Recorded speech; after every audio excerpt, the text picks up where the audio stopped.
The email hit my inbox at 0758 hours, urgent 0800 ASAP with no subject line. Just caps lock panic from someone who'd probably never been in an actual emergency. I'm Dan Sullivan, 51, divorced, and I've kept America's freight moving for 17 years. That morning, some privileged kid was about to learn why that experience matters. Old Marine habits die hard. I arrived at 0755 because Semper Fi means you're never late, not even to your own execution. Tyler Bradshaw was already in my usual chair, 29 years old, squeezed into a designer blazer, tapping an expensive pen like he was ordering lunch instead of gutting the guy who built half their systems. Dan, he said, stretching my name like it tasted bad. Thanks for coming early. We'll keep this brief. The HR rep sat silent in the corner. Wouldn't make eye contact. That's when I knew the verdict before the trial. After reviewing departmental efficiencies, Tyler started with LinkedIn buzzwords. We've concluded your role has become non-essential.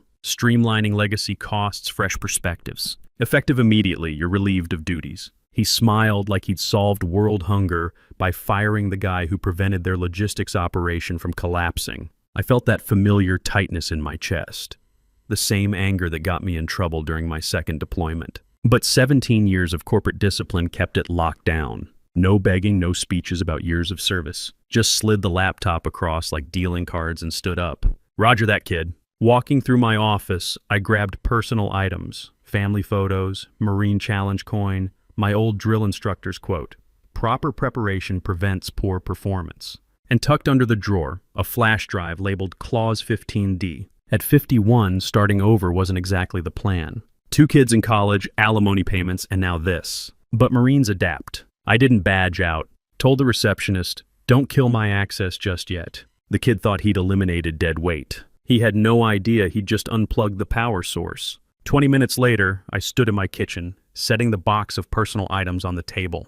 That bottle of Maker's Mark I'd been saving sat untouched. Work first. Instead, I walked to my security cabinet, punched in the 6-digit combo unchanged for 17 years. Inside, contracts, reviews, and the sealed envelope labeled Bradshaw Original. The contract from when Harold Bradshaw's company was bleeding money and I hadn't just stepped up. I'd rebuilt their entire back end from scratch. Wrote the freight routing protocols on my own equipment, in my own kitchen, living off takeout and determination. I hadn't asked for a bonus when we saved them. I'd asked for something smarter. Harold Sr. had been desperate enough to give it to me. Clause 15D, 3 paragraphs buried in legal language. IP rights to software I authored on personal equipment. 2. 8% equity stake if revenue thresholds were met, which they had 4 years ago with no payout. And the key, all executive restructuring required my approval if my systems were still in use. They were.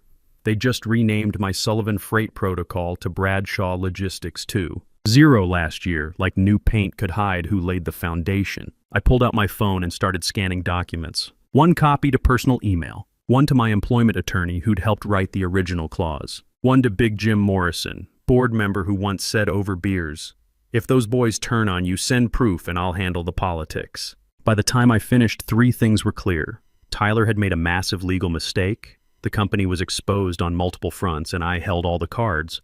The bourbon could wait. Tomorrow wasn't about proving Tyler wrong. It was about teaching the entire board why you don't discharge a Marine who survived actual wars. But sitting there in my empty house, part of me wondered if I was too old for this fight. 17 years of loyalty, and it came down to some kid with daddy's password thinking experience was just legacy cost. I pushed the doubt away. Some battles you don't get to choose. You just make sure you win them. Tuesday morning, Harold Bradshaw Sr. returned from medical leave with surgical stitches, a short temper, and the sinking realization that leaving Tyler in charge had been like handing a toddler a chainsaw. His assistant Marlene, Army veteran and scary as hell at 63, met him at the elevator with papers and a Post-it. Coffee first.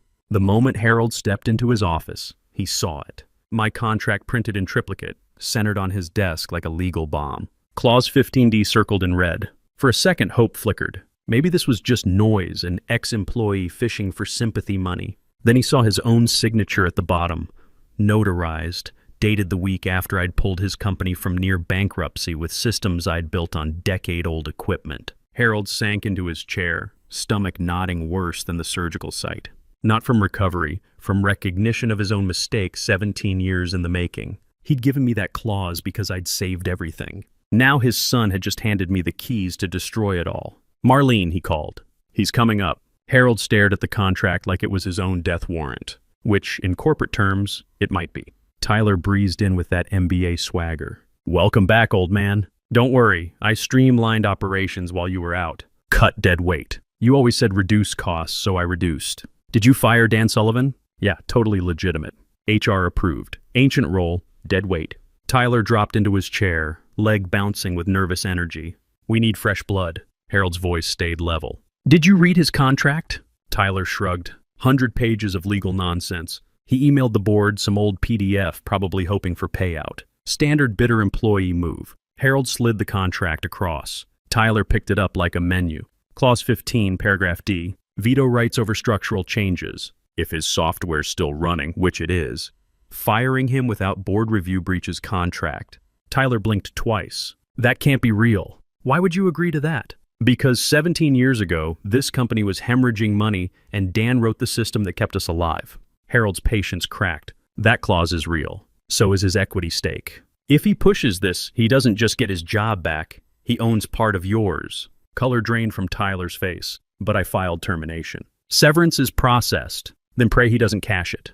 Harold watched something break behind his son's eyes. The first crack in that LinkedIn-fueled confidence. Dan doesn't make threats, Harold said quietly. He makes moves. If he contacted Big Jim, he left it hanging. Tyler knew Big Jim's reputation. Tyler stood, fists opening and closing, reality finally penetrating his designer armor. You didn't fire an employee, Harold said. You declared war on a Marine who's been through real ones. The system started failing Wednesday morning. Small things first. A Milwaukee freight order vanished. Client called twice, furious by the third ring. Thursday brought missing invoices that disappeared like they'd never existed. Friday, car batteries routed to Vermont instead of Virginia, costing $6,000 in corrections. Each problem manageable alone, but together they formed the exact pattern I'd spent 17 years preventing. Now they bled freely through every gap I used to seal. The office buzzed with nervous energy. My name whispered in break rooms, hidden in Slack threads, passed around with lunch conversations. Did you see that contract thing?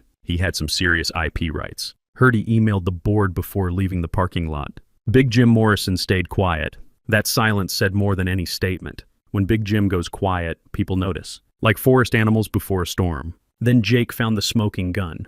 The junior developer, reviewing code dependencies for a routine update, discovered what everyone had missed. Deep in the automated routing system, copyright D. Sullivan Freight Protocol. Do not modify without legal clearance. He searched the logs. I hadn't just written the original framework. My protocols were the framework. Renamed, repackaged, but the skeleton of everything running their logistics chain belonged to me. Jake did what smart junior employees do. Screenshot everything, zip it up, slip a printout onto his manager's desk with a note. Think we owe Sullivan royalties. That note traveled 3 desks by lunch. HR by 1500, legal by 1700. By Monday, Harold's inbox had 15 threads marked urgent, Sullivan IP rights. I never tweeted, never posted LinkedIn wisdom, never said a word. Didn't need to. Absence was its own presence, like a missing support beam in a building you thought was solid. No drama, no threats. Just quiet chaos rippling through every system I'd designed, every protocol I'd written, every safeguard I'd built to keep their operation running smooth. And somewhere in those flickering monitors and panicked middle managers, one truth crystallized. Dan Sullivan wasn't just a former employee. He was a loaded weapon they'd tossed on the boardroom table and dared someone to pick up. Tyler was about to learn what happens when you declare war on someone who actually knows how to fight one. Subject line, Notice of Contract Breach, Clause 15 DIP Ownership Review. Sent at 0602 hours before half the executive floor had wiped sleep from their eyes. My timing had always been surgical.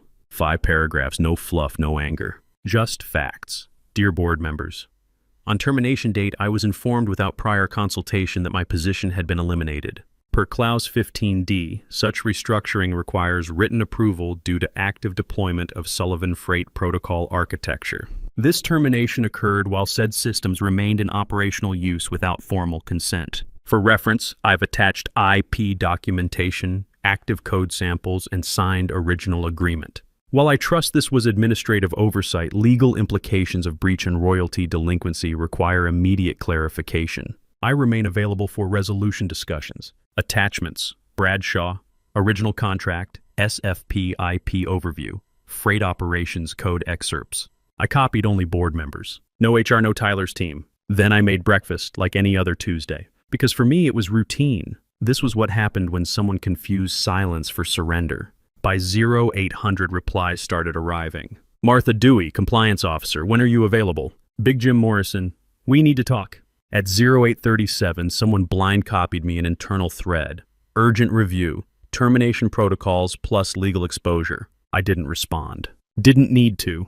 I knew corporate panic when I saw it brewing. At 9:10, emergency meetings began. Boardroom doors closed early. Schedules cleared. Someone canceled Tyler's Innovation Culture webinar without telling him. Harold walked in carrying legal documents and wearing the expression of a man about to face his own failures. Legal had started pulling every signature Tyler had made since I left. Vendor contracts, system updates, a partnership with analytics firms, all built on software running my code without compensation. The phrase willful infringement appeared in email threads. So did malicious restructuring and retroactive equity corrections. One attorney wrote, "This isn't just wrongful termination. He may own significant company assets. Outside the glass walls, Tyler posed for social media photos about disruptive leadership. Inside, actual disruption was unfolding through legal memos and board-level alarm. I still hadn't replied to anyone because power doesn't announce itself. It just arrives when needed, carrying evidence sharp enough to end careers. Tyler discovered the board session the same way he learned everything else lately. Last. He'd strutted into the executive lounge mid-morning, overpriced coffee in hand, scrolling LinkedIn like it held life's answers. That's when he spotted them. Big Jim entering conference room B with Harold, Martha, and the legal team. No invitation. No courtesy notification from Marlene, who now walked past him carrying folders marked Sullivan YP/Clause 15D. Something cold shifted in Tyler's chest. The first taste of real consequence. He rushed back to his office, slammed the door, dialed my number. Ring, ring. Voicemail. Again. Straight to voicemail. His message, "Hey Dan, maybe we got off wrong. Just want to talk, figure this out privately, you know?" His voice cracked on privately. 15 minutes later, my autoresponder replied, "Currently unavailable. If urgent, contact someone who didn't call me non-essential." Tyler threw his phone, knocked over a crystal paperweight, watched it shatter into sharp reminders that control was an illusion. Then he made his final mistake. He stormed down to development, demanding Jake show him system logs. "I need to see exactly what Sullivan built," Tyler said, breathing hard. "Everything." Jake pulled up the operations terminal with shaking hands. Line after line of code appeared until Jake highlighted the critical sections. Copyright D. Sullivan, SFP Core Logic, V2. 4. Do not modify without legal clearance. Below that, use without licensing constitutes IP ownership breach. It was everywhere. Hundreds of watermarks embedded in data routing, core logic, version histories. I hadn't just built their system. I'd branded every piece like ownership papers. What if we just modernized everything? Tyler asked, desperation creeping in. Strip out his tags, update the code. Quick solution. Jake froze mid-keystroke. Sir, that would be fraud. Who mentioned fraud? I'm talking innovation, creative problem solving. Tyler's voice took on the tone of someone who'd watched too many movies where bribes worked. Maybe worth a bonus for your discretion.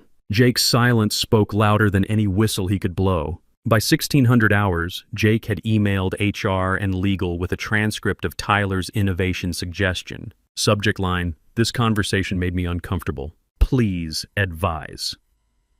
It took 30 minutes for that email to reach Big Jim, Harold, and the emergency board session Tyler still hadn't been invited to join. By 1715, Tyler's keycard access had been quietly downgraded. Not revoked, just limited. He wouldn't notice until he tried accessing restricted areas. Because desperation has a distinct smell, and when it starts rotting, it attracts the kind of attention that topples kingdoms. Harold stared at the growing pile of legal documents on his desk, each one representing another way his son had exposed the company to catastrophic liability. 17 years of careful relationship building with me, destroyed in one impulsive morning. The boy had wanted to prove himself as a leader. Instead, he'd proven why experience matters, why preparation beats privilege, and why you never start a war with someone who's actually fought in real ones. Harold didn't knock. He stood outside my door longer than any CEO should, holding a manila folder like it contained his company's death certificate. Dressed in civilian clothes, slacks and windbreaker, like a man who knew this wasn't business anymore. This was surrender. I opened the door without a word. No welcome, no pleasantries. My house was what you'd expect from a divorced Marine. Clean, practical, nothing wasted. The dining table was covered with legal documents, case studies, family photos, and yellow legal pads filled with notes that looked more like battle plans than reminders. I didn't offer coffee. He didn't ask. I was wrong, Harold started, staring at my documentation spread like evidence. Never should have given him that position. Thought real responsibility would teach him leadership costs. I didn't think he'd try to destroy the one person who'd kept us alive through every crisis. But he did, I said. The silence stretched between us. Harold looked at my legal preparation like a man seeing his own tactical mistakes laid bare. I slid a folder across the table. Reinstatement offer. Immediate effect. 6 months back pay. Retroactive equity adjustment for milestones achieved using my IP. 3-year licensing contract for all current and derivative systems. My terms. Harold stared at it without opening. And if I don't sign, I walk into Carrington Freight tomorrow at 0900. Already had coffee with their CTO. He understands what I built, knows what I own, and he's very interested in exclusive licensing rights, especially knowing your legal exposure. Harold's voice dropped to barely audible. You'd really burn it all? I tilted my head. I'd charge market value for what it's worth. That hit him. This wasn't revenge or wounded pride. This was business, cold, calculated, fair. I'd built my case the same way I'd rebuilt his freight network during every crisis. Methodically, precisely, with zero margin for error. You don't want the old job back? Not like it was. But I'll take something better, something with respect built in. Harold reached for a pen with unsteady hands. I'll handle Tyler. Number. I held up one hand. Let him face the board first. Let him learn what non-essential feels like when it's applied to him. Harold looked up. You always said you didn't believe in revenge. For the first time in days, I smiled. I don't. I believe in consequences. He signed without reading it. 3 hours later, Tyler strutted into the boardroom like he was delivering a TED Talk he'd improvised but felt confident about. His trademark half-smirk, blazer fitted tight enough to signal innovation leadership, eyes scanning faces for approval that never came. The room held that particular silence that precedes career executions. Then he saw me. I sat at the far end of the table, calm, unmoved, closed folder before me, hands folded like a witness who already knew the verdict. I didn't acknowledge him, didn't react. Just waited. Tyler's confidence flickered. He adjusted his collar, cleared his throat twice. Good morning, everyone. Excited to discuss operational improvements and strategic initiatives going forward. No need, Big Jim cut in without looking up.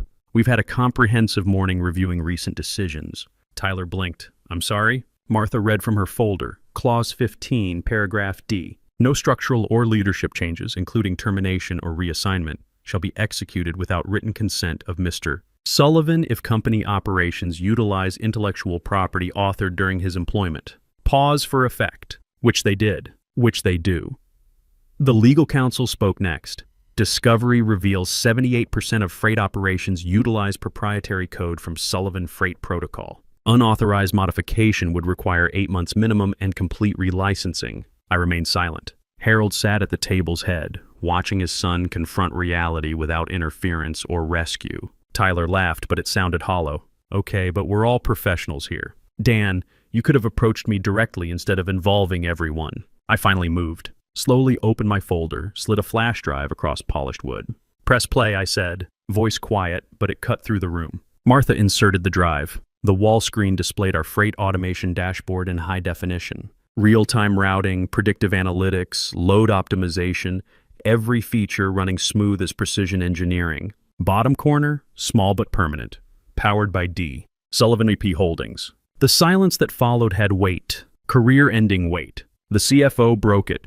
3 vendors have contacted us since Monday. 1 threatens legal action over undisclosed IP rights and licensing agreements. Without immediate resolution, we face breach litigation, retroactive royalties, and system-wide relicensing. Tyler's jaw worked soundlessly. So you're choosing him over me? We're choosing the company over liability, Big Jim said. He turned to me. Mr. Sullivan, do your terms remain the same? I stood, adjusting my tie with deliberate calm. Actually, they've changed. Surprise rippled around the table. I appreciate the offer, but I won't be returning. I met Harold's eyes directly. Yesterday, I accepted a position with Carrington Freight. Full IP autonomy, equity participation, and complete operational independence. No Bradshaws involved. Tyler opened his mouth. I cut him off with a look that conveyed 17 years of accumulated patience finally exhausted. I gathered my materials, headed for the door, paused without turning back. To whoever inherits this situation, start by changing all system passwords. I wouldn't trust current access protocols. Walking out of that building for the final time, I felt something I hadn't experienced in years. Not satisfaction or vindication, just balance restored. The natural order where competence gets rewarded, experience earns respect, and actions have appropriate consequences. Tyler slumped into his chair as board members began discussing damage control and interim leadership structures. Nobody requested his input. Nobody ever would again. Outside, I sat in my truck for a moment before starting the engine. 17 years of building something, watching some privileged kid try to erase it in one morning, then using his own arrogance to reclaim everything plus interest. Marines don't retreat, we advance toward better positions. Sometimes the best victory is walking away from a fight you've already won, carrying everything you earned plus everything they thought they could take. My phone buzzed with a text from my oldest. Dad, saw the LinkedIn post about your new job. Proud of you for not settling. I smiled, started the engine, and drove toward whatever came next. If you've ever been written off by someone who confused their position with their competence, you understand this feeling. Experience doesn't just matter. Sometimes it's the only thing that does.